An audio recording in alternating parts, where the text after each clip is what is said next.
Chapter 4. Now when the adversaries of Judah and Benjamin heard that the descendants of the captivity were building the temple of the Lord God of Israel, they came to Zerubbabel and the heads of the fathers' houses, and said to them, Let us build with you, for we seek your God as you do, and we have sacrificed to him since the days of Esarhaddon, king of Assyria, who brought us here. But Zerubbabel and Jeshua and the rest of the heads of the fathers' houses of Israel said to them, You may do nothing with us to build a house for our God, but we alone will build to the Lord God of Israel, as King Cyrus the king of Persia has commanded us. Then the people of the land tried to discourage the people of Judah.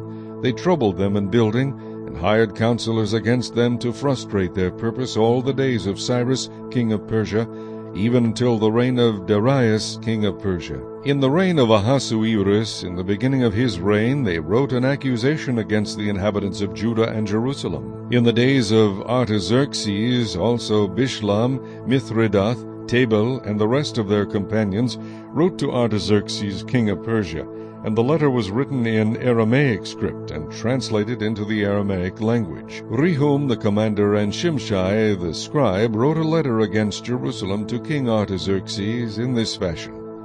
From Rehum the commander, Shimshai the scribe, and the rest of their companions, representatives of the Danites, the Apharsathites, the Tarpelites, the people of Persia, and Erech, and Babylon, and Shushan, the Dehavites, the Elamites, and the rest of the nations whom the great and noble Osnappar took captive and settled in the cities of Samaria, and the remainder beyond the river, and so forth.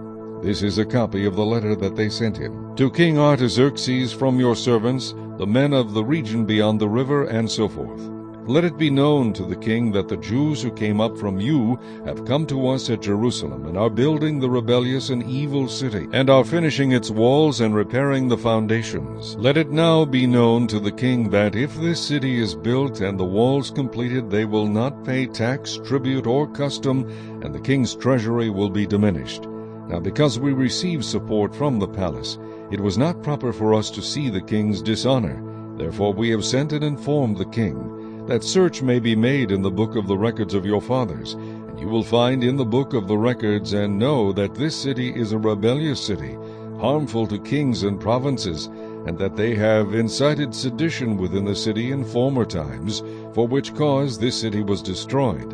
We inform the king that if this city is rebuilt, and its walls are completed, the result will be that you will have no dominion beyond the river. The king sent an answer to Rehum the commander, to Shimshai the scribe, to the rest of their companions who dwell in Samaria, and to the remainder beyond the river, peace, and so forth. The letter which you sent to us has been clearly read before me, and I gave the command, and a search has been made, and it was found that this city in former times has revolted against kings, and rebellion and sedition have been fostered in it. There have also been mighty kings over Jerusalem, who have ruled over all the region beyond the river, and tax, tribute, and custom were paid to them. Now give the command to make these men cease, that this city may not be built until the command is given by me.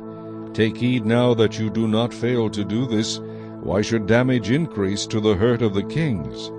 Now when the copy of King Artaxerxes' letter was read before Rehum, Shimshai the scribe, and their companions, they went up in haste to Jerusalem against the Jews, and by force of arms made them cease.